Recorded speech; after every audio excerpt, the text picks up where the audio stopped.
그 김일성의 그 악랄한 패권이 도저히 헐기 힘들구나라는 걸 뼈저리게 느꼈음에도 불구하고 이렇게 거짓말을 일삼고 이 전쟁 안 일어날 것이다. 그리고 침략 안 할 것이다. 그리고 이제 그렇게 이제 거짓말로 호도했던 것 자체가 이 사람의 개인적 안위하고는 어떤 연관이 있을까 이런 생각하고 또 연관지어서 지금 자체도 이 김구 같은 인물이 우리나라에 실존하고 있다라는 생각이 많이 듭니다. 저는 감히 생각해서 우리가 김문수 후보를 처음에 좋아했죠. 그리고 분명하게 그 소위 뭡니까 그 빨갱이에서 전향을 했다고 자기가 선언을 했던 사람인데 도저히 지금 이해가 안 되는 게 부정선거를 분명히 알고 있어요. 그 사람은 알고 있음에도 부정하고 있는 게 지금 말이 되느냐? 이 국힘당의 페이스하고 같이 놀아다니는 그런 관계를 한번 그냥 뭐 개인적 얘기를 들어보고 싶고요. 그 다음에 아까 유석춘 교수님이 굉장히 중요한 지적을 해주셨어요. 앞에서 이제 토론해 주실 때 성시백의 시신을 못 찾아서 김일성이 좀 애도했다 이런 말을 했는데 그 우리 5.18 사태를 조명한 그 누굽니까 지만원 박사의 책을 보면은 5.18 때 사실은 그 북한 인민군이 많이 들어와 있죠. 그러니까 북한 인민군이 들어와 있건 원래 있었던 그 간첩이었는지는 모르겠지만 거기서 그 많이 사살당했어요. 근데 그 사살을 우리나라 국군이 이제 소위 M16 쪽으로 쏜 게 아니라 제가 거기서 읽은 거는 어떤 그 어디 부대 안에 그 옥상에서 소위 뭡니까 뭐라 그러죠 이게 스나이퍼. 예, 스나이퍼식으로 하나하나 다 때려서 죽인 인원만 그때 당시에 한 50명 정도 됐다 이렇게 그런 그 기록을 읽은 적이 있습니다. 그래서 그 시신을 어떻게 났냐면 뭐 충북 제천 어딘가 그냥 묻어뒀다가 그 다음에 이제 소위 문재인 때인가요? 노무현 때죠. 노무현 때 그 우리 그 북한 대표단이 왔죠. 그 대표단이 와갖고 거기를 다 그 시신을 그 비행기에 싣고 다시 북으로 가져갔다. 이런 그 증거들이 있습니다. 그래서 그거 자체가 그리고 나서 이제 그 북한에는 그 뒤에 이제 누구죠? 요즘 뭐 민주당에서 뭐 전에 늙은이 그 사람이 직접 북한에 가봐서 하는 얘기가 그 시신들 그 무덤이 다 북한에 안장돼 있고 뭐 굉장히 충렬한 그 국가 충성분자로 이제 다 있더라. 이게 다 5.18 유공자다. 뭐 이런 적이 있어요. 그런 거를 느끼면서 김일성이가 뭐 그 뒤에 아들도 마찬가지지만 그만큼 소위 그 남한의 그 인공화 쉽게 말해서 적화를 위해서 한 사람들을 굉장히 많이 챙겼다. 이런 거하고 이제 연관시켜서 의견을 듣고 싶습니다. 그래서 이제 제 질문은 요 두 가지인데 우선 이제 정황규 박사님이 조금 어렵겠지만 한번 말씀을 좀. 그리고 김문수 이분하고 부정선거 문제 그죠? 뭐 오늘 발표하고 좀 관련이 없어서 뭔가 그런 거에 대해서 뭔가 이야기하다는 게 적절한가? 다른 사람들 답변하기 어려운 문제냐. 첫 번째, 남북협상 이후에 있어서의 김구. 그 대표님 말씀대로 그 당시 많은 사람들은 그건 실패한 거다. 또 한독방 내부에서도 그 보고서가 작성이 됐는데 이것은 철저하게 이용당한 것이고 실패한 거다라고 이야기를 해요. 그런데 앞서 그 발표에서도 말씀드린 것처럼 김구는 그렇게 생각하지 않는 거예요.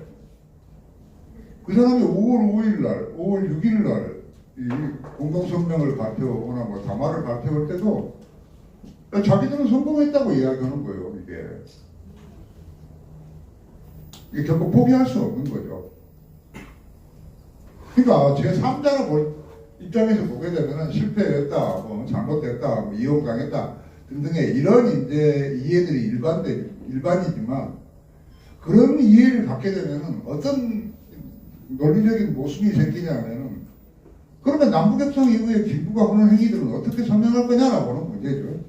보이콧, 50총선 보이콧을 하고 무효화를 주장을 하고 미군 철수를 주장을 하고 끊임없이 대한민국을 전복시키려고 하고 이런 행위들은 일관되게 설명이 안 되지 않습니까? 그렇기 때문에 그것은 우파 사람들이 뭔가 만들어낸 이야기야. 야, 만들어냈다고 하지만 물론 그 당시에 신문상에서도 그런 언급들이 있었기 때문에 뭐 거짓말이라고 할 수는 없겠지만 중요한 문제는 당사자들인 김구가 어떻게 생각했느냐 하는 문제죠. 그러니까 지금 김구 입장에서는 다른 선택이 없는 거예요. 그리고 김구는 이미 북한에서 올가미가 깨어져 있어요. 왜냐하면 자기들이 사인한 문서가 다 있는데 뭐. 그러니까 남한에서 그 당시 김구 문제를 다룰 때 아니 당신들이 만약에 그 서명한 성명서라든가 그런 등등의 문건들을 만약에 소련이 유엔 총회에서 오픈시키면 당신들 어떻게 할 거냐 이런 식의 이야기를 한다는 거예요. 그렇다는 이야기는 지금 현재 그런 문건들이 지금 발굴돼서 내가 봤을 때 놀랬다라고 하는 것도 바로 그런 거죠. 그렇기 때문에 김구로서는 이제 어떻게 다른 선택이 없다? 그런 조건이었기 때문에 다른 뭐 사람들이 뭐 실패했다든지 이용당했다라고 하는 이야기를 수용할 수 없는 거죠. 그래야만이 이게 앞뒤가 맞는다 그렇게 볼 수 있다. 이게 저의 생각입니다. 예, 감사합니다. 그리고 저 유석춘 교수님은 아까 그 뭐 성시백 실체권 그 김문수 그 후보 지금 먼저 후보라는 말을 붙이게 맞지만 그 양반에 대한 평가가 어떻게 해야 되느냐 하는 문제는 사실 여기서 본격적으로 얘기하기는 굉장히 그 미리 준비한 것도 없고 그냥 인상적인 얘기만 할 수 있을 것 같아서 괜히 또 뭐 굉장히 예민한 문제이기 때문에 깊이 있게 들어갈 처지가 못 되는 것 같습니다. 다만 저도 그 김문수 후보에 대해서는 뭐 여러 가지 포인트에서 이제 좀 아쉬운 부분을 얘기할 수 있는데 저 개인적으로는 지난번 제 발표 때 들으셨는지 몰라도 이 양반이 후보가 되자마자 제일 먼저 간 게 전태일 기념관을 찾아가더라고요. 근데 전태일이 사기당해서 말하자면 그 뒤에 운동권이 개입해서 자살시킨 거라는 것을 제가 오래전에 이제 그 글로 써서 세상에 알만한 사람은 알고 김문수 양반도 그걸 책도 보내고 했는데 전혀 들으려고 그러지 않더라고요. 어렸을 때 본인이 그 겪었던 일이 일종의 어떤 머릿속에 아주 각인이 돼서 다른 얘기를 안 들으려고 하는 모습을 보이더라고요. 거기다 이제 최근에 뭐 부정선거 문제는 사실 저는 좀 어정쩡한 입장이라 그걸 자세히 여기서 말씀드리기는 어렵고 다만 부정선거 얘기하는 분들께서 좀 조심스럽게 판단해 주셔야 될 거는 부정선거냐 부실선거냐 하는 것도 사실은 경계가 애매하고 그다음에 또 부정선거의 내용으로 들어가면 버전이 너무나 많습니다. 부정선거가 예컨대 어떤 분은 뭐 투표지가 빳빳하게 모여있는 게 부정선거의 증거라는 거에서부터 무슨 뭐 일장기, 배추님 뭐 온갖 그 증거를 얘기하고 또 요번에 그 모스탄이라는 분이 얘기하는 거는 중국이 개입하는 문제를 얘기하는데 이게 폭이 너무나 큰 얘기들이 다 그냥 이 부정선거라는 카테고리에 묶여가지고 막 섞여서 얘기가 되니까 어떤 부분은 그러면 개중에는 나도 그거는 정말 그 문제를 이상하게 생각한다는 부분도 있고 또 어떤 거는 좀 다른 얘기를 들어보니까 뭐 저렇게 투표지가 저렇게 모여있는 거는 저렇게 될 수도 있는 거다라는 또 설명을 들어보면 그 말도 맞는 것 같고 해서 뭔가 저 스스로도 이것을 어떻게 판단해야 되는지 하는 것에 대해서 확신을 못 갖고 있는 상황이라 어렵습니다. 예, 죄송합니다. 뭐 우리 유석춘 교수님은 이제 그쪽 지금 전공이 아니니까 우리는 부정선거 세미나만 지금 3차례 했거든요. 그래서 지금 그건 좀 상식적으로 지금 잘 알고 완벽하고 뭐 이거는 빼도 박도 않은 부정선거다 이렇게 우리는 확신하고 있습니다. 그리고 오늘 저 그 세미나의 제일 큰 공헌은 큰 발견이 있었습니다. 아까 모두에 대해 설명을 드렸지만 정학희 박사가 이 소위 저 좌파학자 한원구가 뭐 유엄한 표기도 유어완 그다음에 누구죠? 뭐 여러 사람들 얘기도 표기도 우리나라식으로 이철성인가요? 그러니까 오철성도 뭐 그다음에 무슨 소걸 이 표기를 이제 그렇게 한 거는 거기 분명히 이제 다른 신문에도 보도가 되죠. 변형태라는 분이 같이 사실 통역자로 참석한 게 거의 확실시되고 또 변형태라는 분이 또 영어를 참 굉장히 잘했습니다. 근데 사실은 변형태라는 분의 아들하고 제가 잘 압니다. 어떻게 되냐면 그 아드님이 변공수 씨라고 제가 다녔던 한국투자금융의 사장이었어요. 그 변공수, 변희수 이렇게 굉장히 그분도 영어를 굉장히 신경 쓰면서 열심히 했고 변공수 씨가 가장 좋아했던 사람이 김승유 그 당시에 상무였습니다. 그래서 아주 젊은 친구를 상무를 시킨 이유가 영어를 잘한다 그래갖고 했거든요. 그래서 굉장히 어학 쪽에 굉장히 남달리 이제 소중하게 느꼈고 굉장히 읍하고 아주 참신한 분이에요.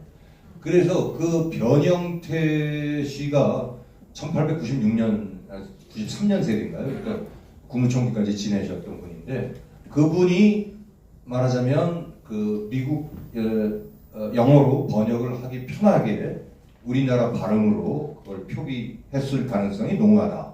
그렇다면 지금 김구 유엄한 비망록이라는 것은 쓴 사람은 변형태가 거의 확실하다.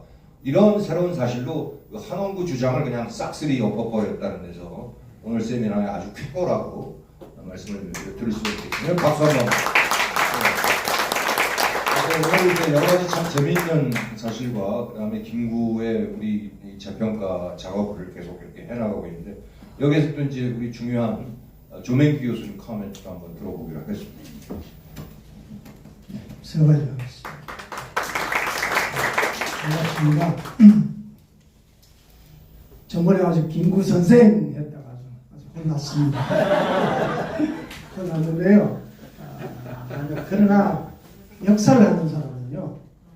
역사를 하는 사람은 한 예를 들면 이광수가 친일했다. 근데 그 양반은 동아일보에서 편집국장을 하면서 내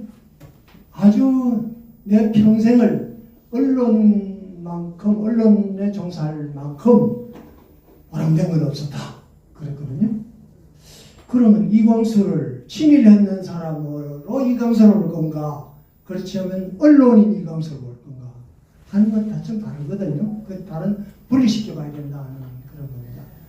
김구가 1876년 이승만 대통령도 한 살 적어요. 근데 지금 와서 김구가 나쁜 놈! 이게 무슨 교육적 의미가 있을까 하는 거예요.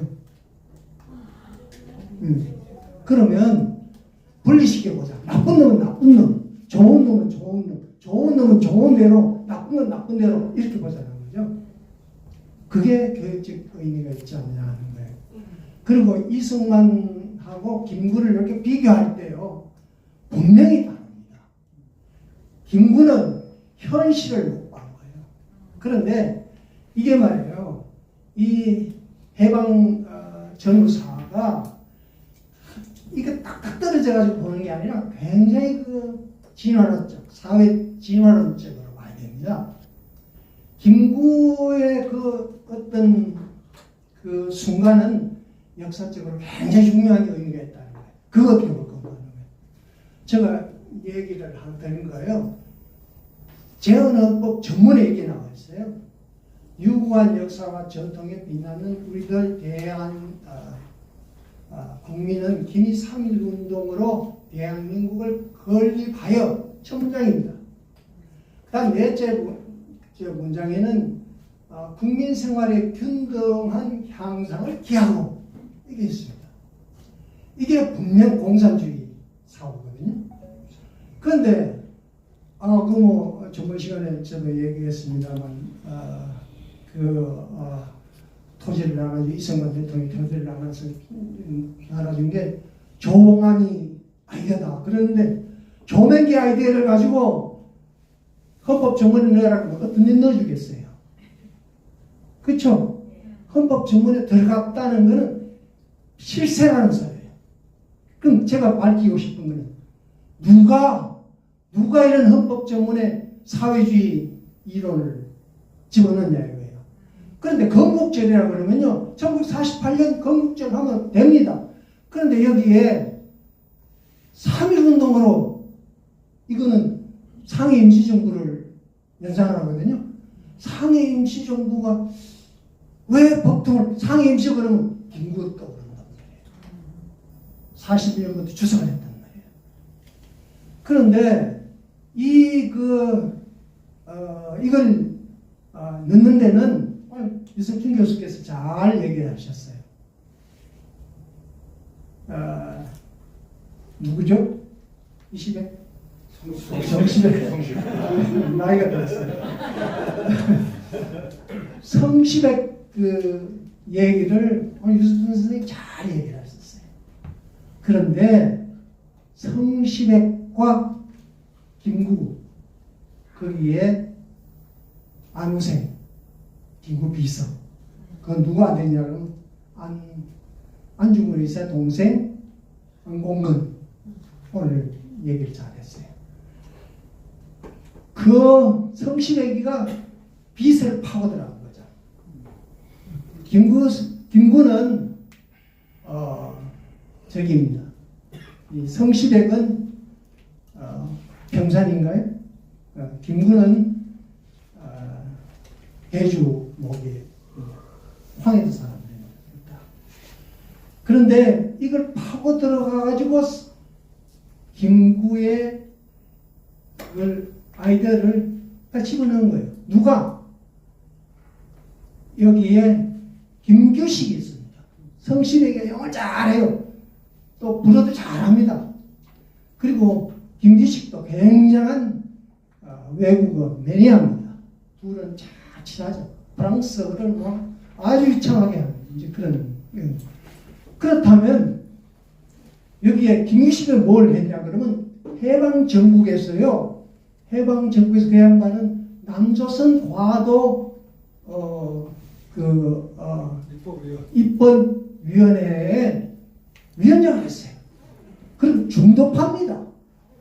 그런데 김구하고 김규식하고는 그냥 그렇게 붙어 있었어요. 입법위원회 위원장을 했다면 헌법에 집어넣을 수 있는 가능성이 있죠. 그 당시에 안재홍 씨는 뭐 했냐 그러면 민정장관을 했어요. 미군정 민정장관을 했어요. 그리고 컨트롤 다 한 겁니다. 그것도 중도우파예요. 이게 맞아떨어진 거예요. 그러니까 건국정문에 들어가요. 그 김구를 어떻게 볼 건가 하는 걸 다시 생각해야 된다 하는 그런 얘기를 하고요. 이승만하고 김구하고 뭐가 다르냐 하는 거는데 아까 김문수를 얘기를 했습니다만 김문수를 얘기했는데 커뮤니케이션에서 두 가지를 봐요. 하나는 컨텐츠를 보느냐, 그다음 하나는 관계성, 릴레이션십을 보느냐 하는 거예요. 그런데 김구는 말이에요. 뭘 했냐 그러면 김일성이 만나가지고는 하나 말이야 내 고향에 가서 농장 하나 안중근이 생각하셨던 그 부유한 농장 하나 갖기를 원한다. 그리고 소련 사람 앞에 가서는 당신이 다 대통령 다음에 된다. 초대 대통령이 된다. 그리고 이어와서 엉뚱한 소리 하잖아요. 굉장히 현실적입니다. 그러면서 관계성을 굉장히 중요시했거든요. 그러니까 관계성, 김일성이 중요하고 소련이 중요하고 또 이런 사람들이 중요하단 말이에요. 관계성. 우리 교육, 우리 지금 누구 윤어게인 누구 김문석게인 이런 거 하면요, 그 관계성 얘기하면 교육은 판판이 깨지고 한국 사람들은 계속 그 포퓰리즘에 해가지고 민주주의로 가요. 거기는 개인의 이성이라든가 개인의 기본권이라가 없어요. 그 이승만 대통령이 어떻게 했냐? 굉장히 컨텐츠를 중요시해 봐요. 이승만 대통령은요, 트루먼 대통령이 그 양반은 그 미끄러운 벤장도 아니고 굉장히 순수한 사람입니다. 기독교에 충실하고 그 6.25 사면 때 김구가 왜 죽어야 되냐 그러면 6월 26일 그러니까 6월 22일째 1949년 6월 26일 날 죽었잖아요. 그런데 죽었는데 만약 김구가 살아있고 정치백이 살아있었다면 6.25 사면 성공했을 것 같아요? 없어요. 그런데 이승만은 그걸 본 거죠. 컨텐츠를 본 거예요. 그리고 트루먼의 확실한 그 양반을 믿을 수 있어. 그리고 그 엑지슨 라인하고 불리한 조건에도 설득할 수 있었어. 왜? 그 사람 컨텐츠를 가지고 내가 접근을 해가지고 협상을 하고 가능하다고 본 거예요. 그래서 결국은 그 6.25 사건 때 비굴이 오잖아요. 자, 그런데 그렇다면 우리가 기구를 어떻게 볼 건가? 역사상 어떻게 볼 건가? 결론적으로 좋은 건 좋은 대로, 나쁜 건 나쁜 대로, 그리고 역사는 평가를 하면 돼요. 크리틱하면 돼요. 그렇지.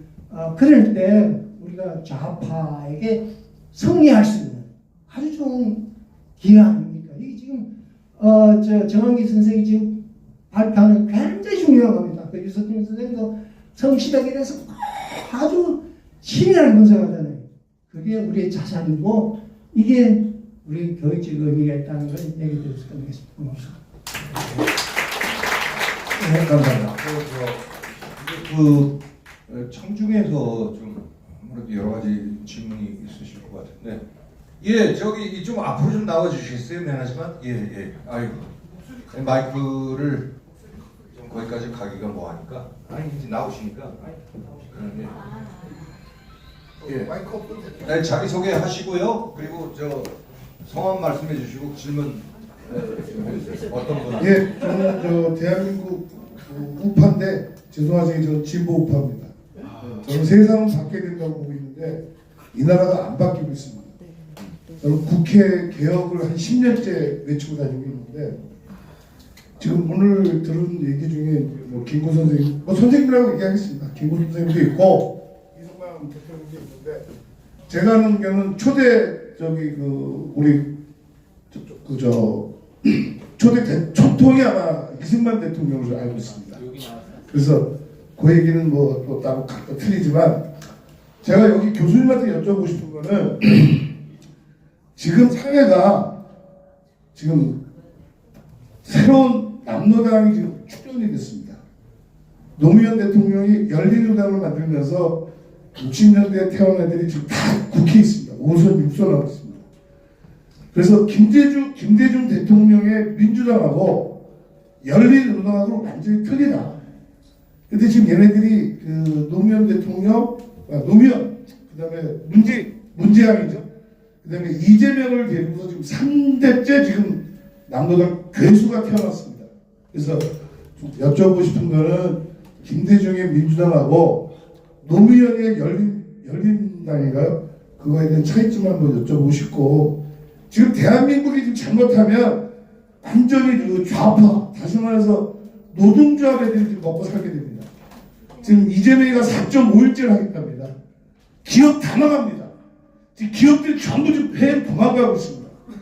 그래서 교수님들이 좀 이 부분을 좀 생각해서 우리가 먹고 살라 그러면 남노당 새끼들 다 쓸어버려야 됩니다. 잠깐 이제 주장을 말씀하시는 질문하세요. 아니 그 질문했대. 그러니까 민주당의 김대중의 민주당하고 현재 더불어민주당하고 완전히 틀리다. 그걸 좀 한번 여쭤보고 싶습니다. 유석준 교수님한테 질문하신 거예요? 또 어느 분이시나 또 해당되시나요? 네. 오늘 주제로 보통 이제 질문을 좀 해주세요. 어차피요. 잠깐만요.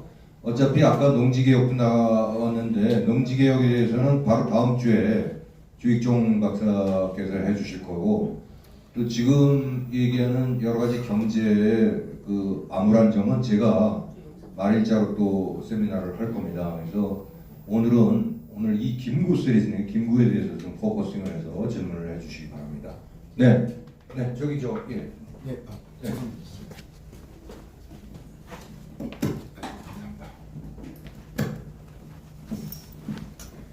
네, 안녕하십니까. 저는 이제 유정천 교수님의 이제 시간을 달린 지도자 책 2권을 읽고 이제 찾아오게 된 청년 박윤배라고 합니다.